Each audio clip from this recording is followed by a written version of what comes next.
Hello people, so you hear the rain tapping on the top of the polytunnel here. So 27th of July 2019, and here in the southeast of the UK the weather has indeed changed, and we certainly need the rain. We're sitting at about 19 degrees C, I believe, which is about 66 degrees Fahrenheit, so certainly a drop in temperature to what we have been experiencing of late. But as I stated, we do need it. Hopefully going to get the water butts filled up as well, gardens watered, allotments watered, which is really, you know, what we need, because it was getting very, very dry indeed, and crops such as runner beans, you know, they really do appreciate the extra water, particularly at this time when they are cropping. So absolutely wonderful. And what I'm doing is going around with some buckets, and anywhere that I can find water dripping, I'm putting buckets under to try and save water, because certainly, you know, the dry spell we had last year and the dry spell we've had this year, you know, is it indicative, if that is indeed the word, that we need to sort of be more careful with our water supply, and, you know, to start saving our water supply? Because I watched this, sorry, my arm's getting tired. I watched this thing on YouTube the other day about life in a medieval castle here in the UK, and they were talking about you know, the practicalities of, you know, life in those times. And it was stating, you know, that you know, water was hard to come by, so, you know, people didn't have baths that often and things like that. And it just really, really made me think, you know, so much that we take for granted. And you know, we're, at least in, you know, majority of the UK, you know, we're in, you know, we're so lucky really that we can just turn the tap on and there the water is, you know. And it really, really made me think. I mean, I remember, you know, when you talk to older people and they say, "Cool, yeah, we had a bath, you know, once a week if we were lucky, maybe back in the day, you know, and that would have been in a tin bath in front of the fire." You know, I remember speaking to a gentleman. And I said, "Would you get a bath once a week?" He said, "If you were lucky." You know, and you do find people now that, you know, for whatever reason they don't bath or shower every day. They use the old-fashioned strip wash.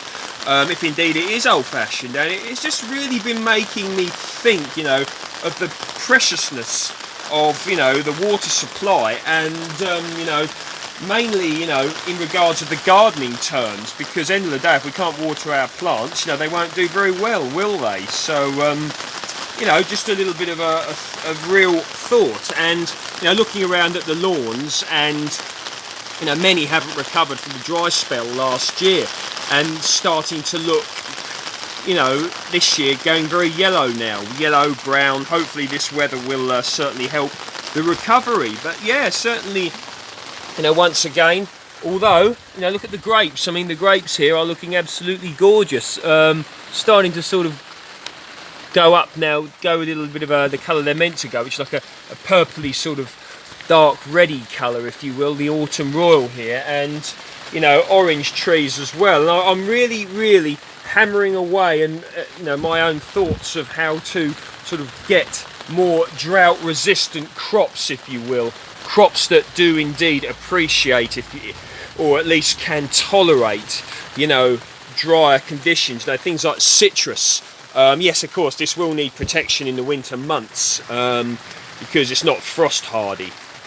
Although I did hear that you know, certain citrus can tolerate, you know, frost to a degree, or colder temperatures to a degree, as long as the temperature quickly bounces back during the day. But as you know, I've got a yuzu as well, but I'm not going to be you know, testing the hardiness of it, even though apparently it's resistant to -10 degrees C. But grapes are appreciating, you know, the extra warmth that we've been having. And one good thing about grapes is you can grow them in poor soil, and the fact that they send their roots down so far, you know, to find water. So, and of course, when you think of grapes, you do indeed think of something growing in a hot Mediterranean climate, if you will, don't you? So, or south of France, somewhere like that, where their summers are long and hot and warm indeed. So certainly been making me think. And a while ago somebody asked me about you know, can they set grapevines up against their house, and I did a little bit of research on that, because I really wasn't sure.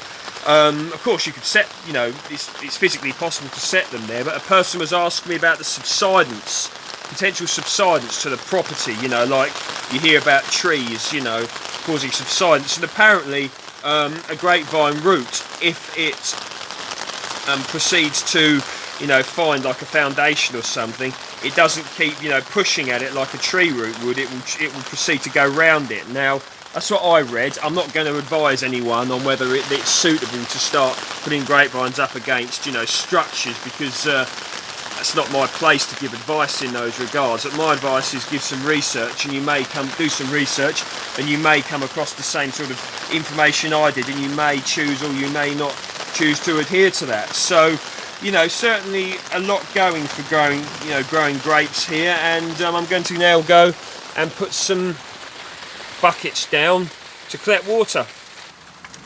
So this is one of my sort of makeshift designs, if you will. I just stuck this guttering that I had laying around to this, you know, it was broken up there, and it's now going into a water butt, and you can see just the sort of level of the water there, look, and just how lovely that's, you know, going into a water butt. So certainly taking measures here. Oh yeah, the plants here are really appreciating it, and honestly speaking, means I won't have to do, you know, the watering maybe for a few days here, so quite happy about the rain, honestly speaking.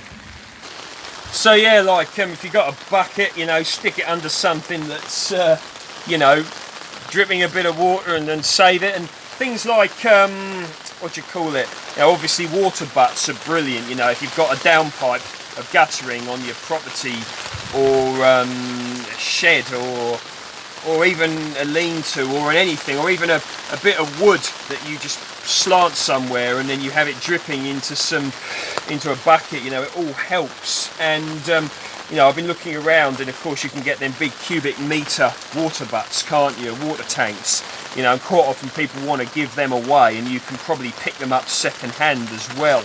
You know, I know this all takes effort and everything, but you know, I think it could reward us, you know, as a society, in terms of, you know, water saving, and not just that, but in terms of a financial thing as well. Of course, if you're on a water meter and you've got a garden to water, or a polytunnel greenhouse, allotment, whatever, if you could save your own water, you know, I could just see it as being such a beneficial thing to do. So I hope everybody out there is doing well, enjoying the rain, if indeed you are getting it. You know, obviously if you're going to start saving water into water butts and things, make sure they're safe, you know, on a nice safe platform. Make sure that, you know, no one can, it sounds really, what's the term, dramatic, make sure no one can drown in a water butt, because sadly it has happened. So just make sure that, you know, you stay safe. But yeah, water saving, and now is one opportunity to do it. Take care, speak soon, and enjoy your weekend.